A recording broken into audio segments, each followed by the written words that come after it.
Okay, we're going to tackle an issue that is, well, if you believe the internet or certain factions of the internet, an issue, a very pressing issue that's really forefront of very, very many people's minds at the minute, the issue of a united Ireland.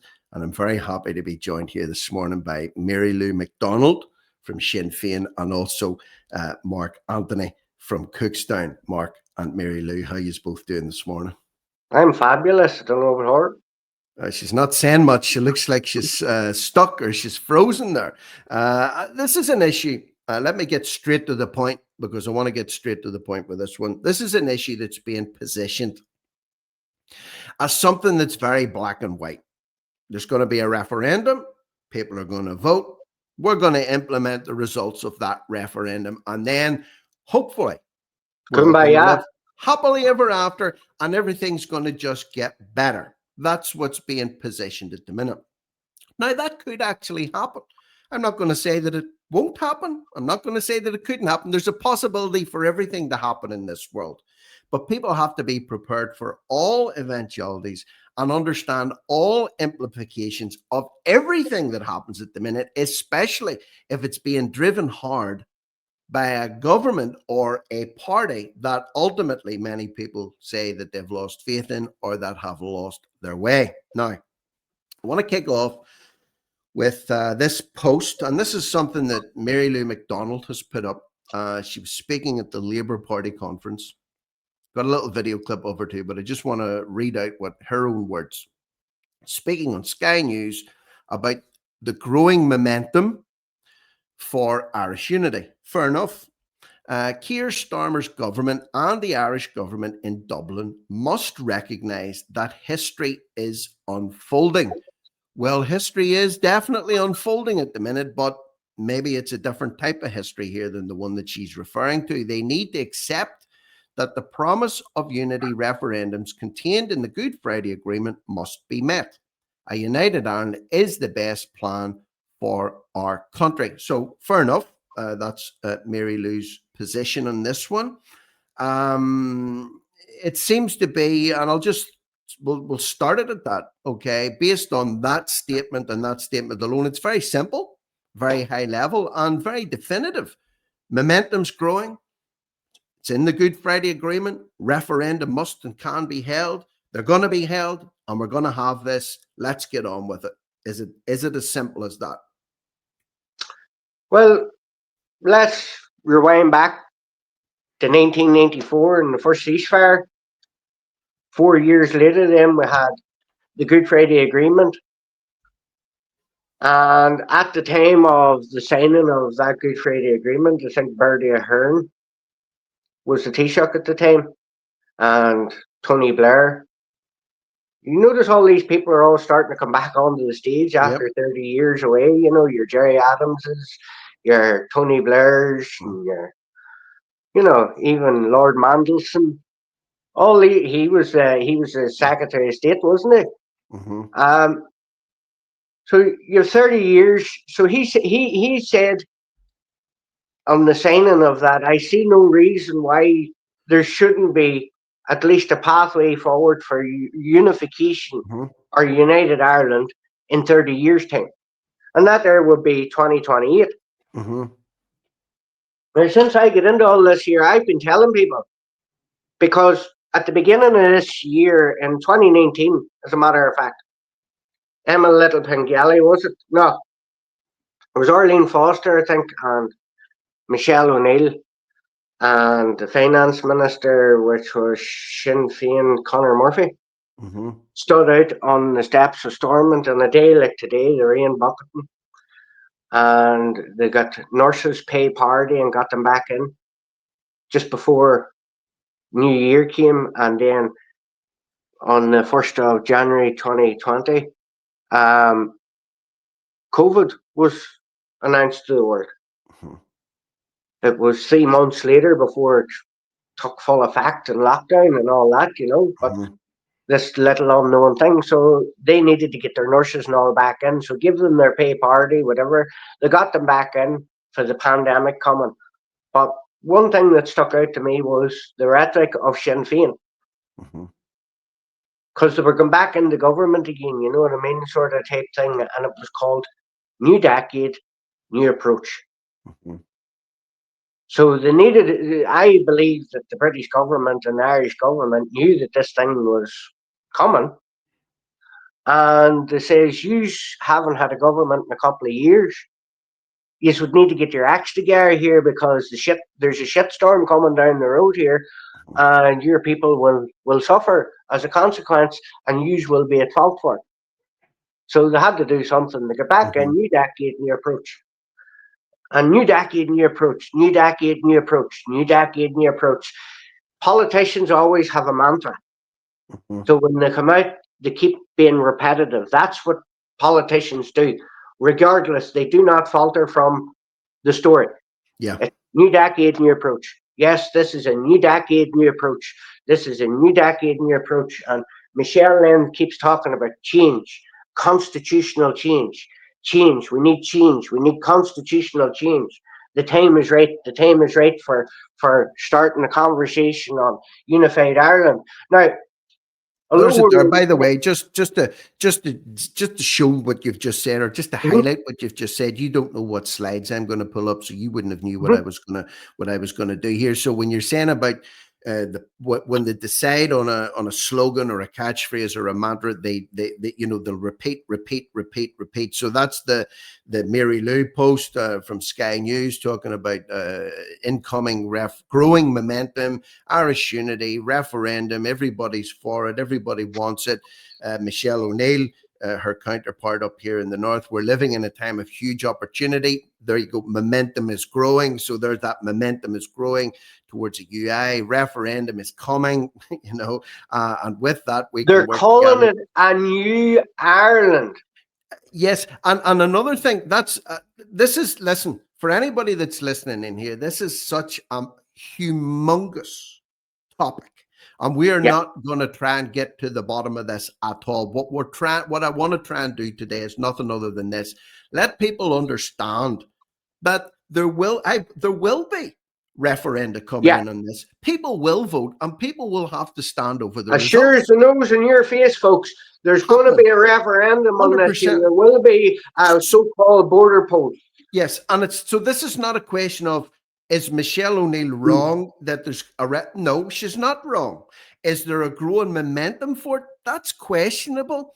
Is Mm. it going to be a good thing or a bad thing? A lot of people who think that it's maybe going to be a good thing are in for a rude awakening, and a lot of people that maybe were against it are going to start turning around and say, well, maybe it's not such a bad idea after all. That's what I'm trying to say. This is a very complex issue, and it's not as simple and simplistic as they have positioned it. Okay. So this isn't about whether or not there will be a referendum. It absolutely will happen. Yeah, The question is, will it turn out the way the government or the way that the like of Mary Lou McDonald and Michelle O'Neill believe it's a SDLP. penalty kick. They think it's a penalty kick in the same Mm. way that the government thought it was going to be a penalty kick last year with the two referenda that were held Yeah, and they were trounced in it about the removal of woman from the Irish constitution and the redefinition of what a family unit was going to be. They got their noses bloodied on that one, but they had to stand over it. So there's something on the horizon that most definitely is coming towards us. And anybody that's democratic, whether they like the outcome or not, has said we're going to stand over it. I yeah. believe even Jerry Adams has And said it's 50% plus one. 50% plus one. That's it. That's in the Good So Friday Agreement.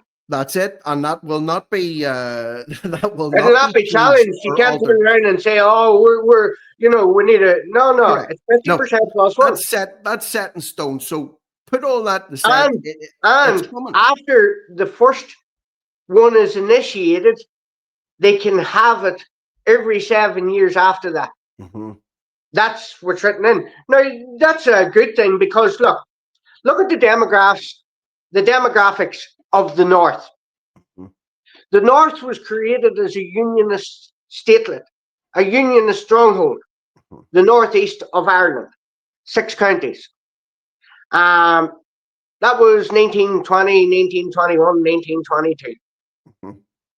That was when partition came. That's when the border actually, there was never ever a border on this island until then. So the border came on this island, and it was a huge number was of the Unionist and Protestant faith. Mhm.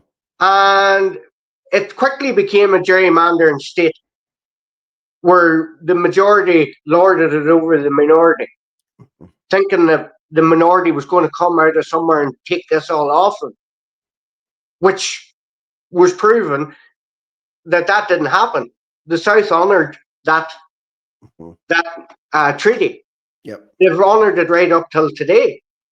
So when you look at that there, but the demographics have now changed. They changed in 2017 when um, Finucane, when Pat Finucane's son took North Belfast seat. That was the shift. That was the tide had turned. Mhm. That was the first time ever since the creation of a union estatelet in the north. And North Belfast is more Protestant than what it is Catholic.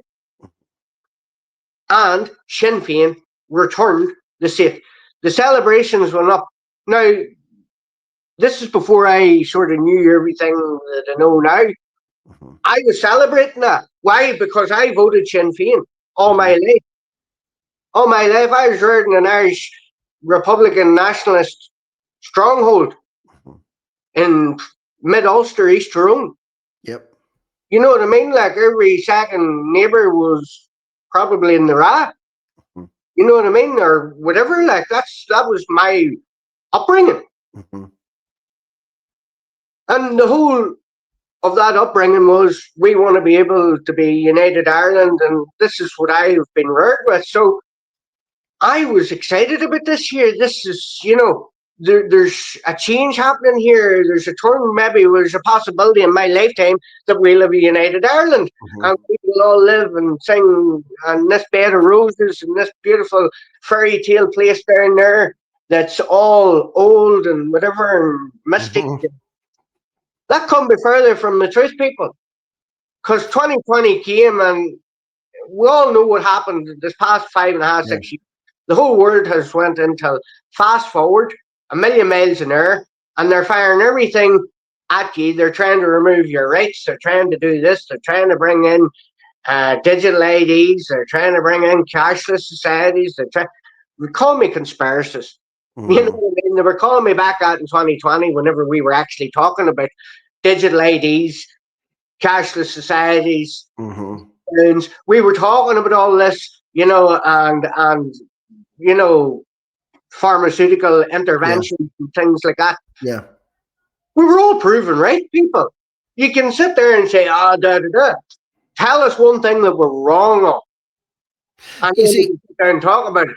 But, Steve, but now, I was going to say, Mark, you see on that point, right? Mhm, When you were explaining a little bit about your background and your previous voting, when I put up a post like that, that should be something that causes you to leap up. If everything was kosher, everything should be, okay, we're living in a time of huge opportunity, momentum's growing, referendums coming, we can work together, we can build something better. I've always wanted to see this. We can build a fair and united Ireland where every person, every community has the opportunity. That sounds absolutely amazing. And who in their mhm, right mind would not want to see that? And underneath, you have a picture. You have Catherine Connolly, who's the yeah, endorsed Irish presidential candidate, hugging that's Michelle, elected. while Mary Lou sits in the background. Now, again, let me pause just a second there and hop across to the three Irish presidential candidates. And the reason why I want to hop across them is because there's a little clip I found, and it's just 20 seconds each, 20 Mhm, seconds each, where they're all asked about this issue of United Ireland, and they're all for it. They're all for it. But this is the first time I'll have shown this to you and the listeners that are listening here. After you watch this little clip that's about a minute long, ask yourself a question: who's actually into this and who's not, even though they all say that they are, right? So make of this what you will. So I'll just play the clip, and then at the end of it, you can give me your feedback. Okay, Mark? So here we go. A time before we have a united Ireland, but clearly it has to be done with the consent of the people, and that's clearly set out in the Constitution. And I have no difficulty using my voice as President to promote the objective set out in that, the firm will of the Irish people to have a united Ireland. I believe in a united Ireland, but before that we must have a united people. We must bring people together in the way that John Hume did. John Hume said we must have a united people before we can achieve anything. Yeah, I believe in united Ireland, but I also believe in what the Constitution speaks to in terms of a democratic, peaceful process. And for me, I will work as President. I'll be active in the border counties. I'll be active in the north of Ireland, meeting communities, building on the great one of the leaders that I admire the most, President McAleese. So, right. That's a little blast of the three candidates. Now, if you weren't really au fait with the three of those, on watching that's the first time you have seen it. Of the three of those, who do you think actually is behind the unification of Ireland at this time? 1, 2, or 3, or all of the above, or none of the above, or just one of the above? Catherine Connolly. Bam! It's blatantly obvious. There's only one of them actually. The other two, they believe in it. That's like, but that was they're the only two that used the word "but." That was like the time Collins signed the treaty, and he says, "This isn't the freedom that nations desire, but it gives us the opportunity to achieve it." The dangling the cart in front of the donkey, so to speak, you'll never ever catch it. You know what I mean? There's an enticement. These people here, Heather Humphreys let herself down when she should have been open and honest. Is she embarrassed of her religion? Is she embarrassed that, I don't even know, is she a Catholic or a Protestant? I don't know. Is it a mixed marriage? I don't know. I haven't looked into that. What did bring it to my attention was her and her incapability of answering the question that was put to her. Is your husband in the Orange Order? I don't think so. What do you mean you don't think so? You need to ask him.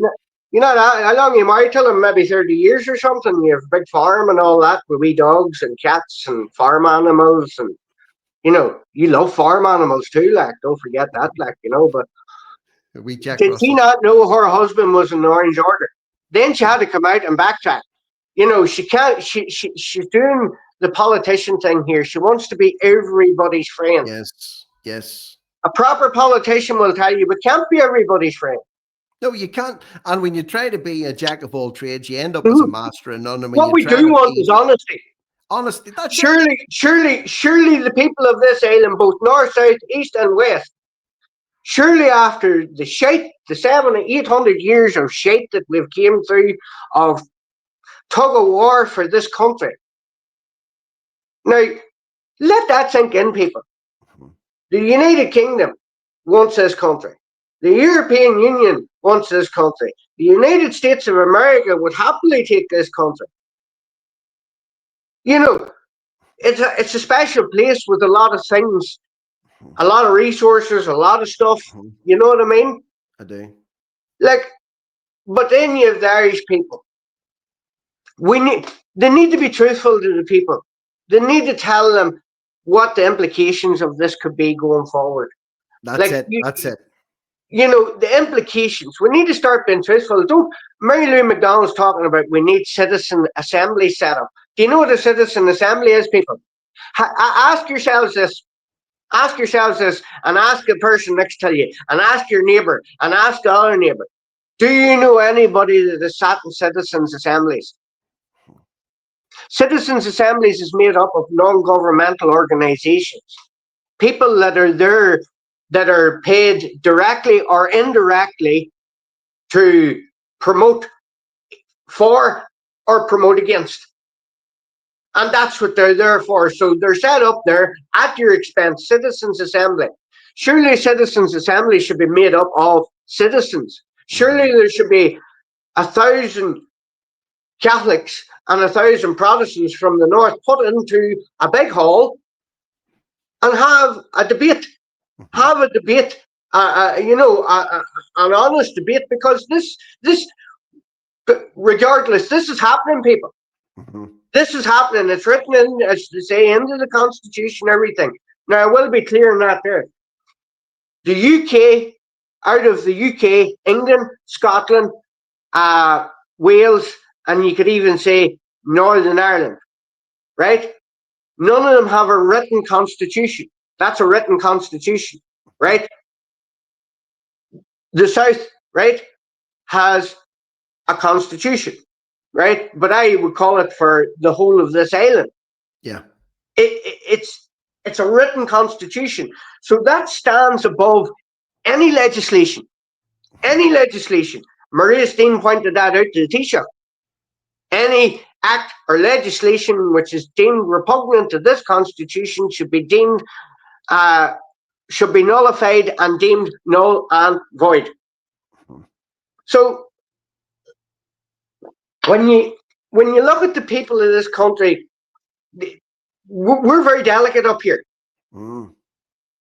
They're trying to portray that we're living in peacetime. Well, we're not. And you can look at, I sent you things the other night off the MI5 website and the government website, that we're in the threat level from dissidents and whatnot is substantial, and for international being like jihadis or whatever, Severe. it's severe. It's imminent. An attack is imminent. So that leads me to, we've been in a perpetual being, like a perpetual clock, tick tick tock, tick tick tock, tock tock tick tick tick. That's what I mean. Since 1939, the 3rd of September 1939, we have been in a perpetual state of emergency. Then you had 1974, where you had the Dublin and Monaghan bombings. Then they had the 1976 emergency legislation.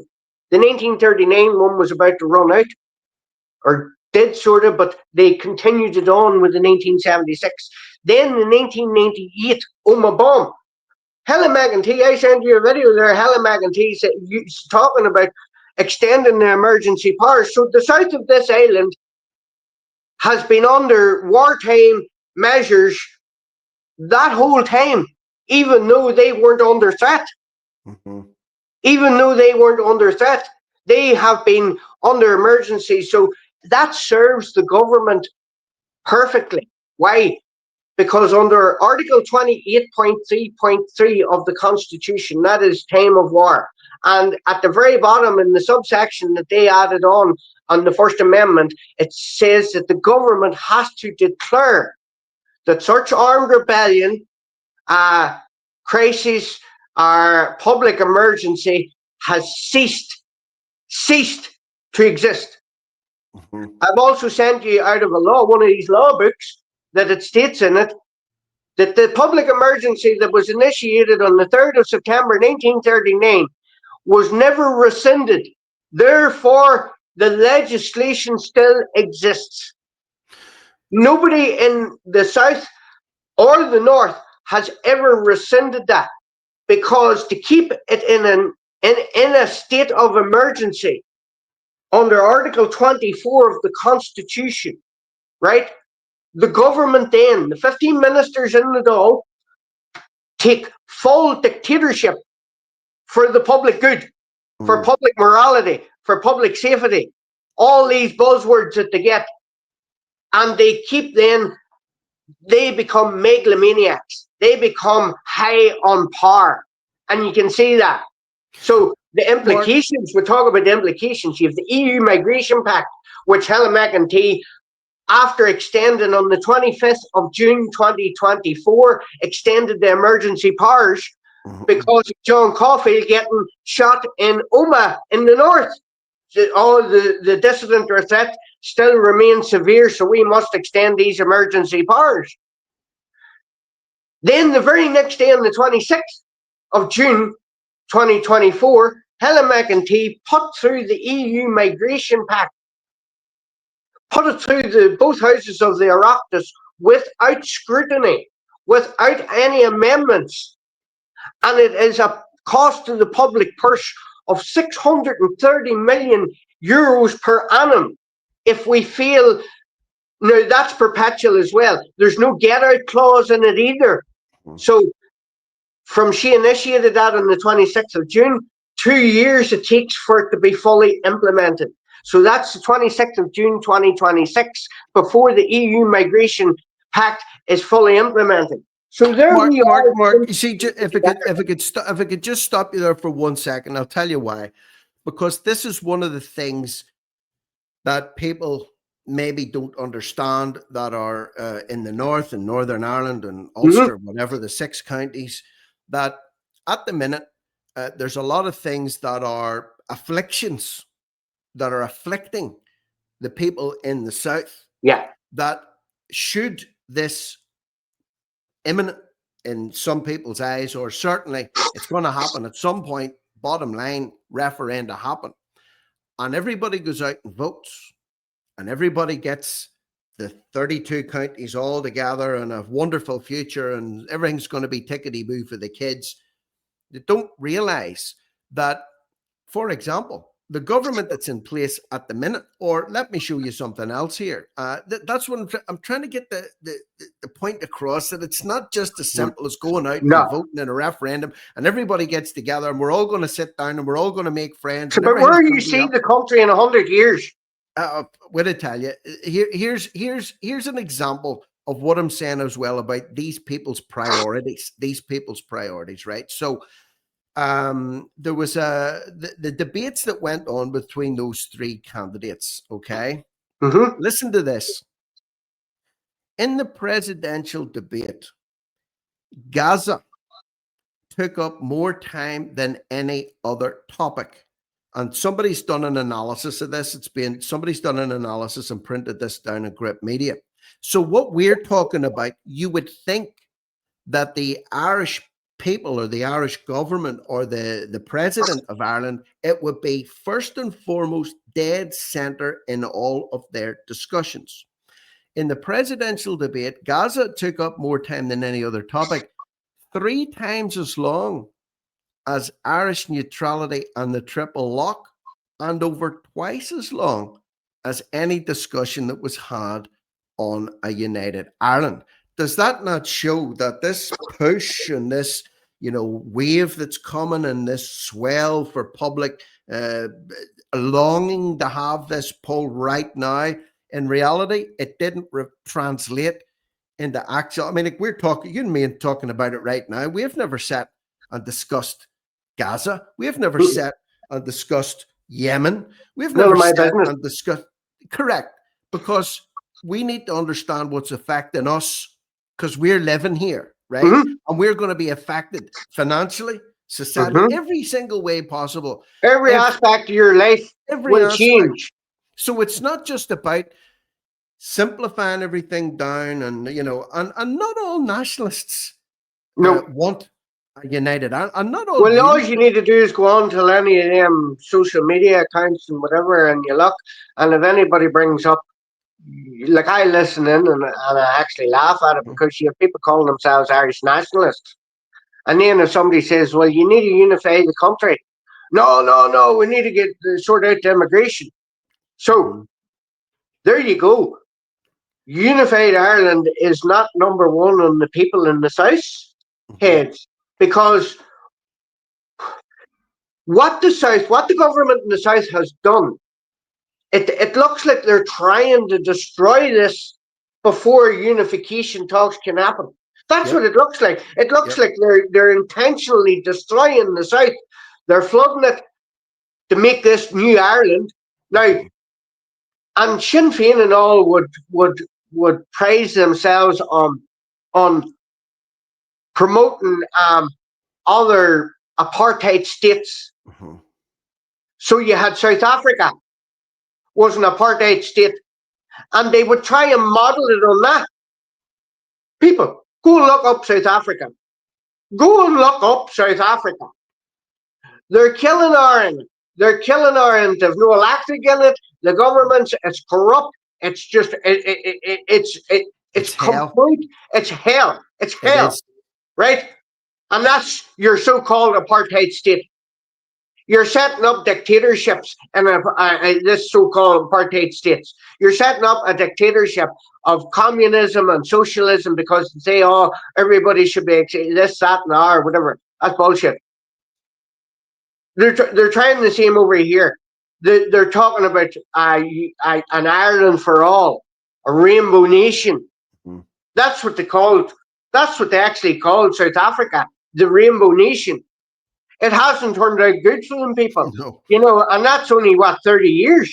Oh, it's a shit. Over there's a complete shit show. Yeah. I used to have a guy on that I spoke to when I was doing the radio stuff, a guy called Rob Hutchinson, and he ran a big non-governmental petition site, or where people would have their say on what's going on in South. It was called Dear South Africa. Still going well. It's been a while since I've spoke to Rob, but I talked to him once a month for 3 years, and literally was documenting the decline into hell that is South Africa at the minute, rolling blackout. They've got cages on their windows, people. You've got cages on their windows, and that still isn't even saving them. They've got steel doors, and people are ramming things actually through the houses now. No electric.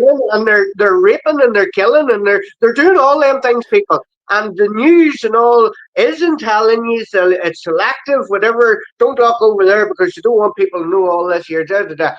What our main objective here is, what is the benefits and what's the pros and cons? Correct. That's what the nitty gritty that we wanted to talk about here today. Correct. So, do we want to give up a pound?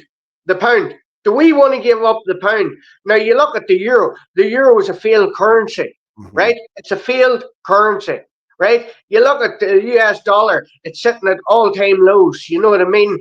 The buying power, whatever. Where you talk about buying power in the economy, the pound's sitting pretty, and always sort of does seem to sit, above the rest. That we're the pound's a strong currency, right?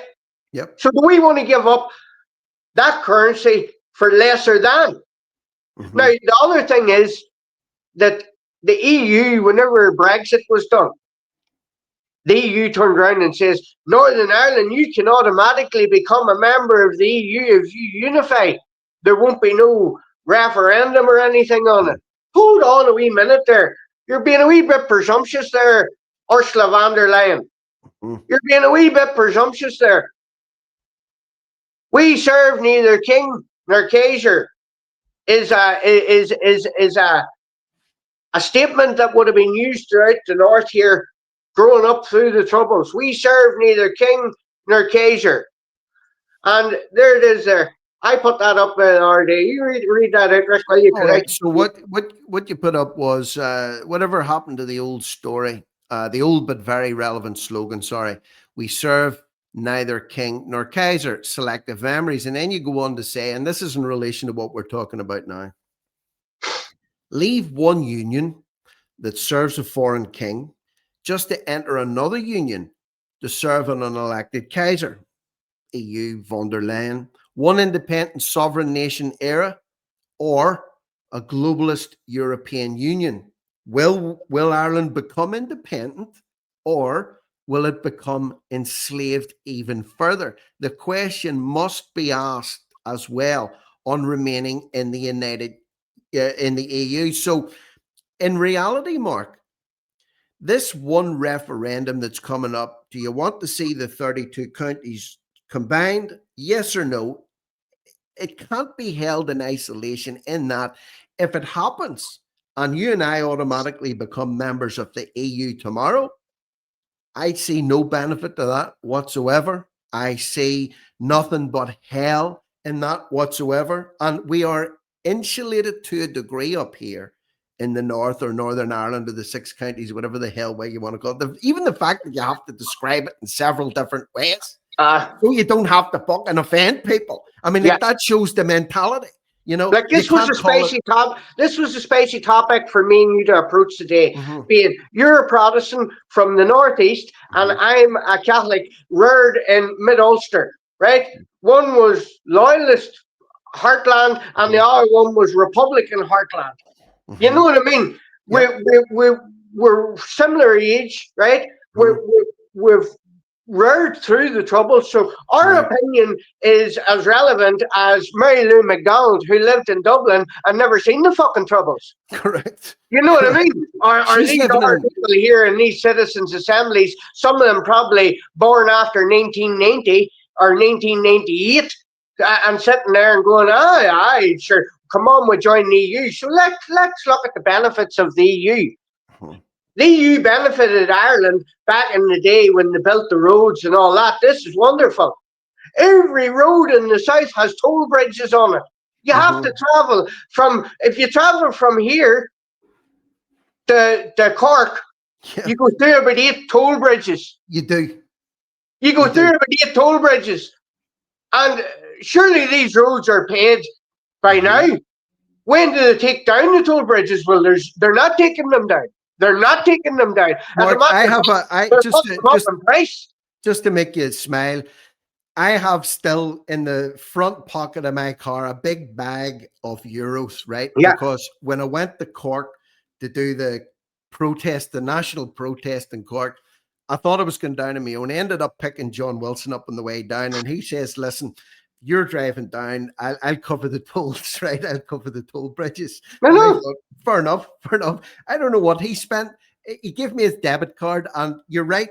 We must have passed through at least 8 toll bridges. Yeah. And one of the toll bridges on the other side of Dublin was one that you got your photograph taken of your number plate, and you had to go onto a website within 24 hours and give your registration. Otherwise, you'd get a big fine. Yeah. So I still have my wee bag of euros in the front pocket of my car still. I never took it out.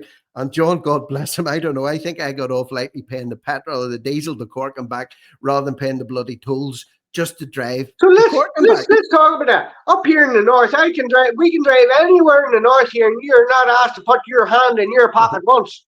No. So you're being taxed there for your roads and that, right? And then they brought in carbon taxes, right? Carbon taxes. So they're taxing you even more. The south is one of the most expensive places to live on planet Earth, and it doesn't reflect the wages anymore. It doesn't reflect any of that. It's because of multinational inward investment of Google, Amazon, all these big multinational corporations and the pharmaceuticals and all that. So and the supply and demand for houses, you know what I mean? So you have the EU Migration Pact, which is on top of that. Then you have 72 different genders. Then you have the Unified Patent Board coming up. You have all these questions that they've put down there. Do we agree to all that? Like they're doing away with cutting peat bogs, and they're doing away with smoke fires. They're doing away with all this here, right? And they're charging the people of the south for everything. Like, I wouldn't watch RTE. RTE is like a fucking, I don't know, it's like a sketch show or something, right? It's so backward. They try to be so backward, but they're so patronizing. They're talking down to the people like they're stupid. Maybe they are stupid. If you're watching RTE, I'm going to tell you now, you're fucking stupid. You're stupid, right? If you're watching RTE and you're taking that there as God's whatever, you're fucking stupid. If you think that any government in the world, I lay this here to any man listening to this here, give me one example of any government or any politician in the world that has ever done anything that is for the benefit solely for the benefit of the people of the nation. I will wait. Yeah. And that is since the creation of any state, since Babylon. You tell me, state is there to take away from the people. To take away and to give, We'll appease them and we'll give them this, but we'll take away more over here. It's always take. How many more taxes do you want to pay people? You can't burn peat. You are being told to do away with farms. You has been told to do this. You has been told to do that.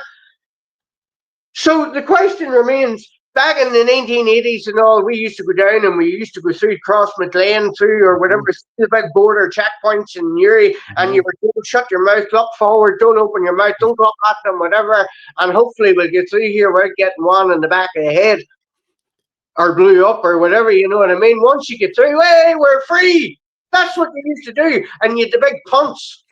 You had the big punts, the big silver punts and all.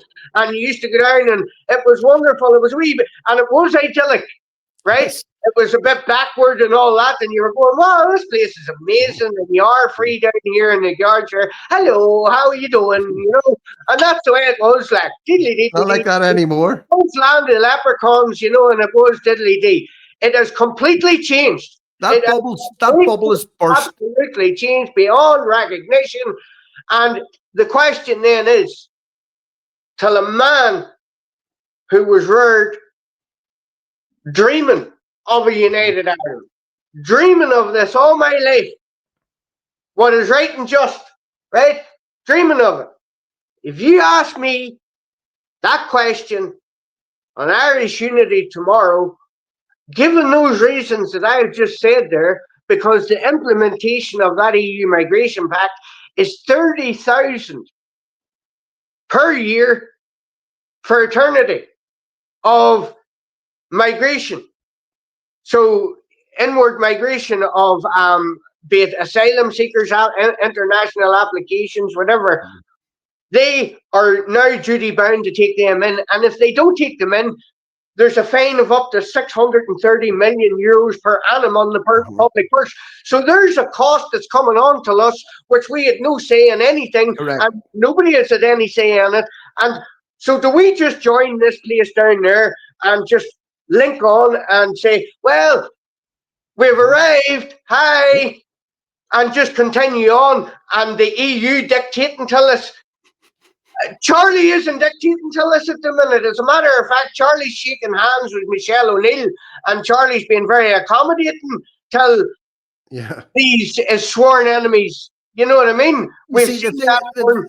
You've seen that of you've seen the change of the old yard. Once the Queen died, Michelle O'Neill came out and shook his hand.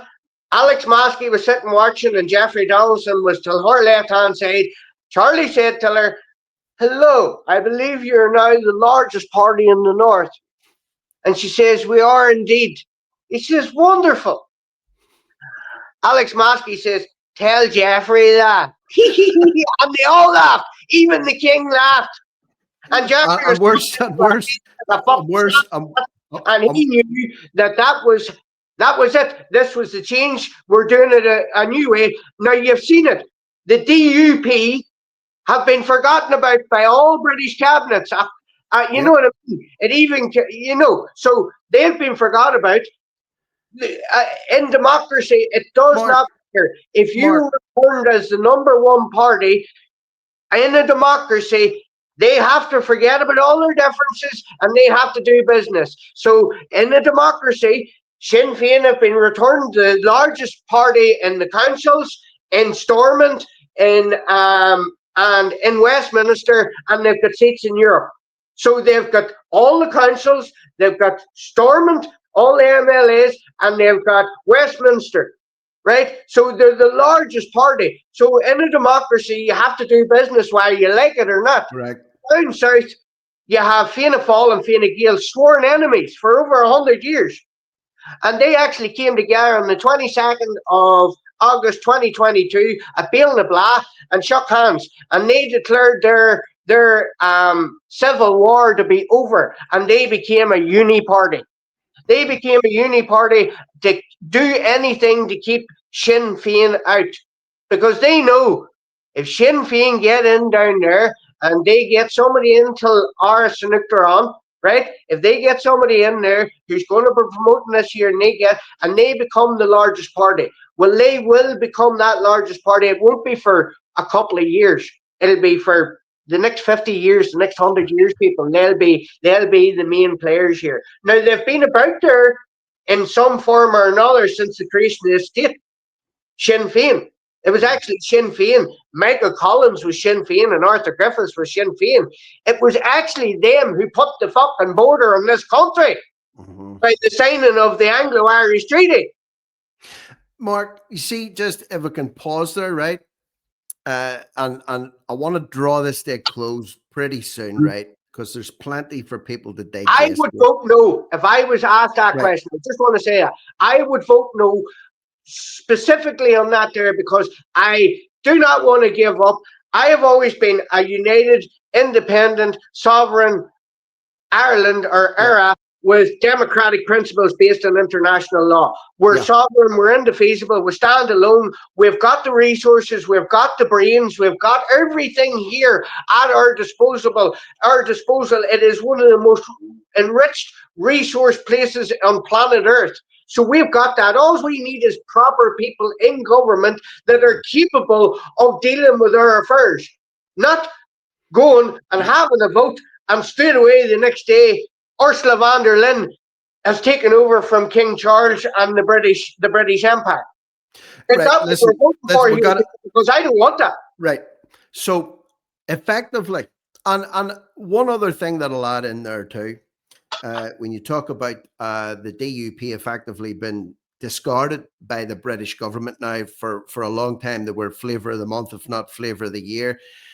The strange thing is that in the Stormont Assembly, there are more and more DUP politicians standing up and saying that there are Irish, well, people that would have always been traditionally nationalists who would have voted SDLP, who would have voted Sinn Féin. And again, there's been a whole the undercurrents in politics here in SINN. You know, for a long time, the two biggest parties would have been the Ulster Unionist Party, which was a much more conservative unionist group, and yet I had the SDLP under John Hume. They would have been a much more moderate nationalist or Republican. And then that all changed. Then we had the swell of the DUP coming up to eclipse the Ulster Unionist Party.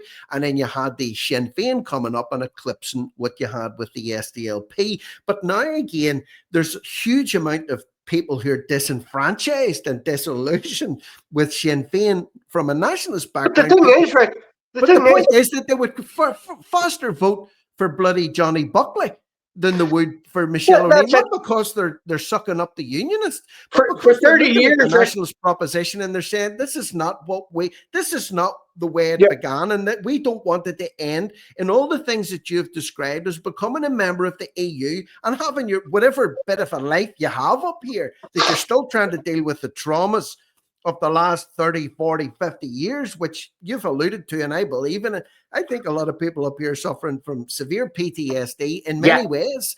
Everybody's been affected by what's been going on here. Well, we've been lied to. We've been lied to. We're expected to just put all that to the side, rock up the polling station, tick your box, and all of a sudden we've all come together. We're going to sit around the campfire, eating marshmallows, singing Kumbaya. It's not going to happen. We need to get real. It's not going to happen. We have people, we have loyalists in Belfast putting Catholics still out of homes. But yet we're running about sitting saying, well, we're all living Kumbaya, let's get the tricolour and let's get the Union Jack and we'll all stand by side by side. Fucking bullshit, people. It's not going to happen. There's still got a fucking peace wall in Belfast. And there's still got a peace wall in Belfast, and they're running about telling you Ireland, the North is an example, a shining example of what it is to live peacefully side by side. Or listen, let me interject because we're going to run over time here. The other thing, and we're not getting into this one, but if you want to see, let's just say what might be on the table in terms of people getting together for discussions. At the minute, there's a whole rigmarole going on with Belfast City Council over signs being erected, some of which will be in the Irish language in some parts of Belfast. I'm not even getting into it. But my point is this. If that is the outpouring of positions over signs, how anybody's going to sit down and there's going to be this, you know, Dorothy going over the rainbow, clicking her heels together, saying there's no place like home. We're not in Kansas anymore, Toto. Listen, there's a lot of work to be done. There's a lot of work before they even ask that question. They need to start talking about what currency are we going to have. Are we going to be sovereign? Are we going to be independent? Are we What going about to the stand flag? alone? What about Are we the going to flag? be? Are we going to get out of the UK, the United Kingdom, the Union, and are we going to join the European Union? You see, that Brexit vote, a lot of people voted simply to remain in the EU because they knew the shit show that it would actually create. Now, if you want to stop immigration, if they are serious about stopping immigration, well, the UK is like a stopgap now, right? So they're traveling it's a stopgap. They're traveling to the UK, up into the north and down into the south, Correct. because part of the European Union and there's whatever the EU migration pact. The south is unrecognizable, people.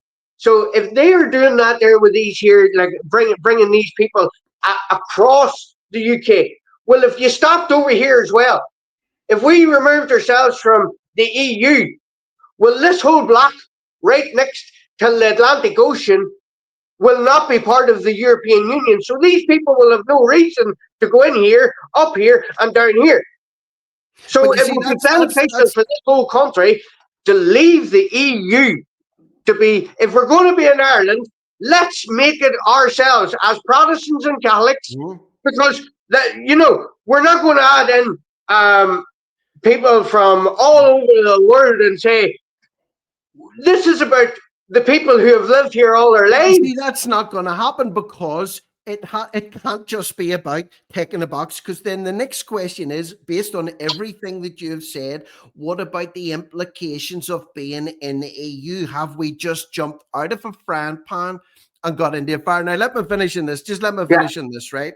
And we can't go into this because of time. But for example, for our listeners' benefit, some other things that you can just see contention on the horizon with this too. You said earlier on that what would have always been referred to as the dream of a united Ireland is now being referred to under different terminology under a new Ireland. So it's not a united, it's a new Ireland. Now, let me just add this, and I wrote this down the other day after listening to Catherine Connolly's speech about why you should vote for her as the next president. She talks about her dream of a new united republic. So there are several terminologies being applied to what was always looked upon socialist republic as a socialist republic. Then you've got the issue of a flag, and if anybody knows about flags, it's me and Mark. But that flag issue could all of a sudden become a national issue, because the question is now, look at the fighting that's going on in the south at the minute over tricolours being erected on lampposts in Dublin. They're not talking about putting up Union Jacks. You're They're racist. fighting over putting the tricolour up in the south. You're racist, you bigots. So you better believe that this is seeds being sown, that if we do get a united Ireland and we do get a new united republic, we need a new flag, because the tricolour is already being bandied about as something that's a symbol of hatred, as being weaponized by the far right. We'll have to get rid of it. So who's going to decide a new flag? We need a new national anthem. We need this, we need that. Listen, my head's about to burst. And we need the 12th to be... the 12th needs to be a national holiday, and it has to be recognised. Now, people, these aren't our words. These are all words actually from Sinn Féin.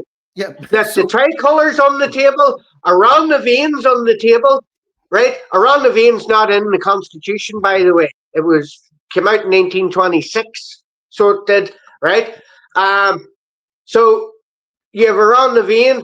Then you have the question on the national holidays. So you have the 12th of July. Look, I love the 12th of July because my birthday's the 11th of July. And regardless, I have a bank holiday. I will either have a long weekend or you're off the next day.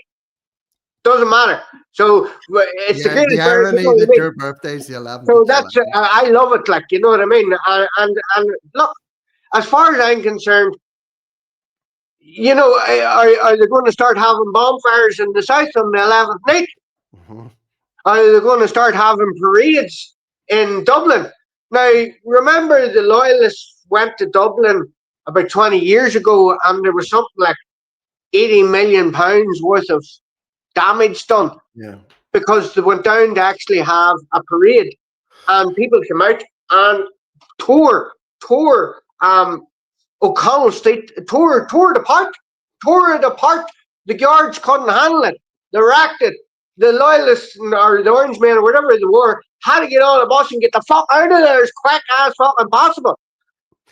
So let's finish this, right? Let's finish this. I think what we've done, maybe successfully, is make people understand that whatever position you hold or whatever your desire is or however you vote in this referendum that is coming up, it's not just as simple as going to your polling station and ticking your box. There is multiple cans of worms that will be opened. And if the governments of our, in Stormont and the Dáil, they can't get along, they can't deliver as it is, they can't deliver healthcare. And look at them people in the Dáil. They can't deliver secure borders. They can't deliver on housing. They can't deliver on anything. They can deliver nothing. Don't be under the illusion that any referendum and any coming together of the North and South and the unification into 32 counties will automatically change that into some utopia that you would have dreamed about for a very, very long time. The reality is going to be very different from what people's dreams were or what their aspirations are. And listen, that's just a fact. It's just not as black and white as Mary Lou and Catherine and Michelle and everybody and the Social Democrats and the Labour Party and the Communist Party, everybody that's backing Connolly. It's just not as black and white as that. So today's objective, let me know in the comment section below. Has it been met? Are you now au fait with what the other things to be taken into consideration if this goes ahead, this imminent public swell of opinion? Is there a public swell of opinion even, or is that just marketing from Sinn Féin? I tell them there must be. Is there? I don't know if there is or not. Tell me in the comment section below, because there's a lot of people probably going to be listening to this, and I'm sure there's going to be a big cross section of opinion. Good. And that's all it's only my opinion I'm giving here, yeah. You know what I mean?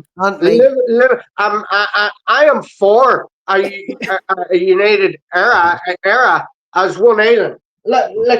There's no border on that, people. There's no border on that. That side of the passport, the Irish passport. And there's no border on it. It's very detailed, and that there's with the state issues. That is era. Ireland in the English language. Irland is Irlanda. You know what I mean? But it's era. But the question, and that's what this all boils down to. Okay, the thing that you want and that you desire and that you have dreamed of all your life, is that what you're going to get if you go into a poll station? I don't believe it. I don't believe it either. So, like I said, got to wrap this one up. This is something we're going to do this 24-hour podcast soon. Me and Mark, we've even discussed we're not even going to go to the toilet. We're just going to stick buckets under the seats and we're just going to talk about stuff for a whole day. Some people actually said they could listen to us talking all day and all night, Mark. I've seen a few of them comments, but I don't think they understand what they would be signing themselves up for.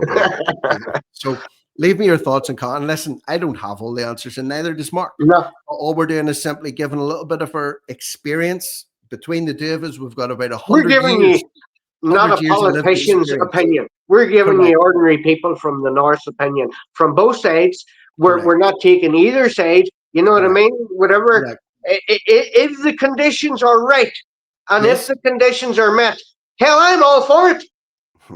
But that's a big if. Big if. So anyway, thank you all for listening. I feel good. I feel a little bit lighter now. I feel like we've burnt off a little bit of energy. It usually is the way when we do have a chat. But leave me your thoughts, comments below. Cut and paste the link to this. It's real simple to do. Dump it into a Facebook group. Dump it into a WhatsApp group. Share it out. Cut and paste it. Use it to ridicule us if you want. I don't care, as long as people are hearing other sides, the stories, and getting the reality of what might be about to happen here. Well, then that's good enough for me. So for now, Mr. Mark Anthony, aka the Cookstown Sizzler, thank you very much as always for your time and input this morning. I'm Rick Munn. This is No Risk, No Reward Media, and for an hour or two anyway, I am over and out.